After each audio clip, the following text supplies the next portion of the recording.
నాగర్ కర్నూలు జిల్లాలో మంత్రి జూపల్లి కృష్ణారావుకు చేదు అనుభవం ఎదురైంది.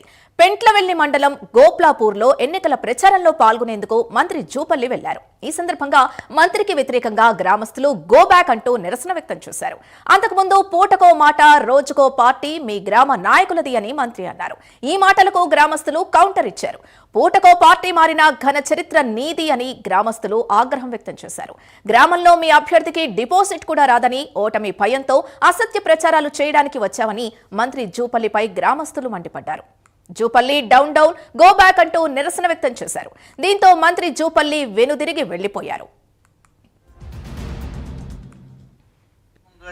బరాబర్ చెప్తా ఉన్నా, మీరంటే సిగ్గు తప్పిన బతుకులు బతుకోవచ్చు. నాకు రోషం పౌరుషం. మీరు తలకిందుల తపస్సు చేసిన మళ్ళీ మా పార్టీ గాని మా కడప తొక్కనివ్వను. మీ లెక్క పూటకో మాట రోజుకో పార్టీ ఇచ్చ తప్పిన పనులు చేయలే కదా. ఇప్పుడు ఎవరైతే పూటకో మా పార్టీ మార్చి గంటకో మాట మాట్లాడుతున్నటువంటి లఫంగా ఉన్నారో, ఇలా మీ బావులకు ఈ కాలువలు రాకముందుకు మీ బావులకు కరెంటు మోటార్లకు కరెంటు బిల్లు కడతా ఉంటారు. మీరు ఆ కరెంటు బిల్లులు ఎందుకు కట్టాలని ఆనాటి ప్రభుత్వం పైన పోరాటం చేసి ఇలా ఉచిత కరెంట్ వస్తుందంటే ఆనాడు నేను పోరాటం చేసి జైల్లో ఉండి ఆనాడు రాజశేఖర్ జైలుకి వచ్చాడు. అరే టాటాకు చప్పుళ్లకు బెదరవు. ఇంతమంది ముంగట బరాబర్ చెప్తా ఉన్నా, మీరంటే సిగ్గు తప్పిన బతుకులు బతుకోవచ్చు.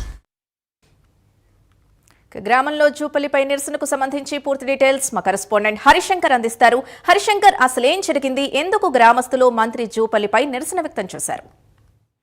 సింధు, రెండవ విడత పంచాయతీ ఎన్నికల ప్రచార పర్వం ముగుస్తున్న నేపథ్యంలో నిన్న మంత్రి జూపల్లి కృష్ణారావుకు నిరసన సెగ తగిలింది.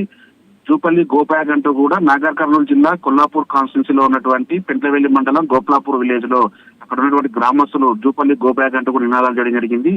నిన్న ప్రచారానికి వచ్చినటువంటి పెంట్లవెల్లి మండలంలో ఏదైతే జూపల్లి కృష్ణారావు గోప్లాపూర్ విలేజ్ లో కూడా ప్రచారం నిర్వహించడం జరిగింది. అయితే అక్కడ గ్రామస్తుల గురించి ఆయన మాట్లాడుతూ పూటకో పార్టీ మారుతున్నటువంటి చరిత్ర ఇక్కడ ఉన్నటువంటి నాయకులది. సో నేను ఎప్పుడు కూడా ఏ పార్టీ మారలేదు, 40 సంవత్సరాలుగా కాంగ్రెస్ పార్టీని నమ్ముకొని నేను రాజకీయం చేశాను, కాబట్టి నాకు ఇప్పుడు ఈ పదిలో ఉందని చెప్పి ఆయన మాట్లాడుతున్న సందర్భంలో అక్కడే ఉన్నటువంటి గ్రామస్తులు నీవు పార్టీ మార్పు గురించి మాట్లాడాల్సిన అవసరం లేదు, ఇక్కడ ఉన్నటువంటి నాయకులు కావచ్చు మీరు కావచ్చు దాదాపు ఏ పార్టీలు మారారు ఎట్లా మారారని చెప్పి అందరికీ తెలుసు అన్న విషయం అక్కడ మాట్లాడుతూ ఒక్కసారిగా ఉద్రిక్త వాతావరణం చేరుకుంది. జూపల్లి గో బ్యాక్ అంటూ కూడా అక్కడ ఉన్నటువంటి గ్రామస్తులు జూపల్లిని దూషించి మాట్లాడుతున్న నేపథ్యంలో పోలీసులు కలగజేసుకుని అక్కడ చదువుమనించే ప్రయత్నం అయితే చేయడం జరిగింది. అయితే గ్రామంలో అక్కడ ఉన్న గ్రామస్తులు పూటకో పార్టీ మారుతున్నారని చెప్పి కూడా ఏదైతే జూపల్లి కృష్ణారావు అన్న నేపథ్యంలోనే ఒక్కసారిగా అక్కడ ఉన్నటువంటి గ్రామస్తులు రాజకీయం వేడెక్కిందని చెప్పవచ్చు. అయితే అక్కడ గ్రామస్తులు జూపల్లికి నిరసన తగలడంతో కూడా అక్కడ ఉన్నటువంటి పోలీసులు కలెక్ట్ చేసుకున్నటువంటి సిచ్యువేషన్ అయితే ఉంది. అయితే అక్కడ పార్టీకి సంబంధించినటువంటి గతంలో బీసీ బంధు తీసుకున్నటువంటి అభ్యర్థిని సర్పంచ్ అభ్యర్థిగా కాంగ్రెస్ పార్టీ ప్రకటించిన నేపథ్యంలో అక్కడ ఉన్నటువంటి అభ్యర్థిని డిపాజిట్ రాకుండా ఓడిస్తామని చెప్పి కూడా గ్రామస్తులు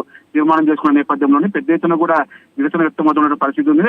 దాదాపు ఆ ఉమ్మడి పాలమూరు జిల్లాలో చూసినట్లయితే మాత్రం కాంగ్రెస్ పార్టీ పైన తీవ్ర వ్యతిరేకత వ్యక్తమవుతున్నటువంటి పరిస్థితి ఉంది. ఎందుకంటే షాద్నగర్ కాన్స్టిట్యున్సీలో షాద్నగర్ ఎమ్మెల్యే సొంత గ్రామంలో కూడా అక్కడ బీఆర్ఎస్ పార్టీ పంచాయతీ అభ్యర్థి సర్పంచ్ అభ్యర్థి గెలవడం జరిగింది. అదేవిధంగా జడ్చర్ల నియోజకవర్గంలో కూడా సేమ్ సిచ్యువేషన్ ఉంది. అక్కడ ఉన్నటువంటి ఎమ్మెల్యే అమృతరెడ్డి గ్రామంలో కూడా బీజేపీ పార్టీ సర్పంచ్ అభ్యర్థిగా విజయం సాధించింది. అయితే సో ఇదంతా చూసినటువంటి గ్రామస్తులు ఒక్కసారిగా అక్కడ జూపల్లి మాట్లాడేసరికి ఇక్కడ ఉన్నటువంటి తీవ్ర ఉద్రిక్త వాతావరణం కొనసాగుతుంది.